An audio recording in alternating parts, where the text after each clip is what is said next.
Madame, bonjour et bienvenue sur le Media News. Le président Abdelaziz Bouteflika a insisté jeudi sur le rôle important qu'aura à jouer la presse nationale, aussi bien publique que privée, dans le succès du déroulement de la prochaine élection présidentielle du 17 avril prochain.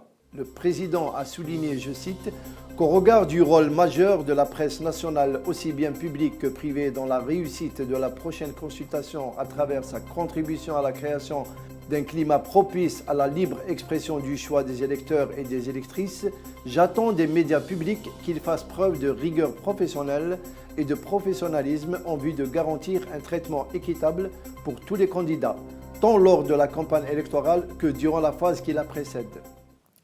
En Tunisie, un avion militaire médicalisé libyen de marque Antonov 26 s'est écrasé dans un champ aux abords du village de Nianou dans la nuit de jeudi à vendredi en Tunisie, dans la région de Grand Balia, à 40 km au sud de Tunis, près de Nabeul. L'appareil effectuait un vol entre un aérodrome militaire proche de Tripoli, la capitale libyenne, et Tunis. L'avion s'est crashé à 1h30 du matin. 11 personnes étaient à son bord, 3 médecins, 2 patients et 6 membres d'équipage, a indiqué le porte-parole de la protection civile, Mounjil Kadi. Selon un représentant de la protection civile présent sur le site de l'accident, le pilote a indiqué à la tour de contrôle de l'aéroport de Tunis qu'un moteur était en feu, tout juste avant de disparaître des écrans radars.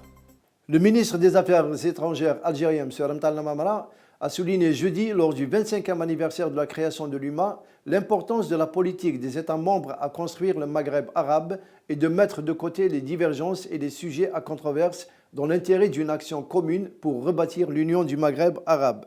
Selon la télévision libyenne, cette réunion, qui coïncide avec le 25e anniversaire de la constitution de l'UMA, sera l'occasion pour les ministres d'évaluer la marche de l'Union et le fonctionnement des structures et organismes rattachés.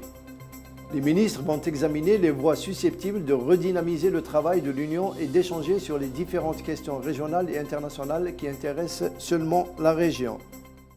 En Ukraine, le ministre de la Santé a déclaré vendredi que le nombre de morts depuis les affrontements dans la capitale ukrainienne Kiev s'élève à 77 morts.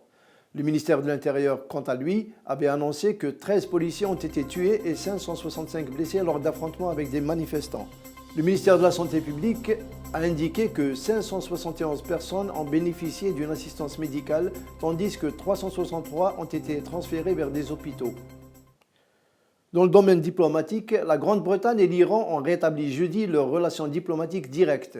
La Grande-Bretagne avait convenu avec l'Iran qu'à partir du 20 février, les relations bilatérales seraient menées directement via des chargés d'affaires et représentants non résidents. Nous n'aurons plus besoin des accords formels de puissance protectrice qui étaient en place, a indiqué le Foreign Office britannique dans un communiqué. Le communiqué est le signe de l'évolution récente dans le dégel des relations entre Londres et Téhéran, qui avaient coupé leurs liens diplomatiques directs après l'invasion par des manifestants iraniens de l'ambassade de Grande-Bretagne en Iran en 2011.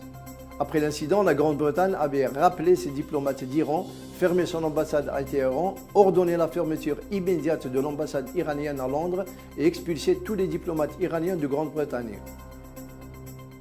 Voilà, c'est la fin de notre flash. Merci de nous avoir suivis. Excellente journée à vous. Au revoir.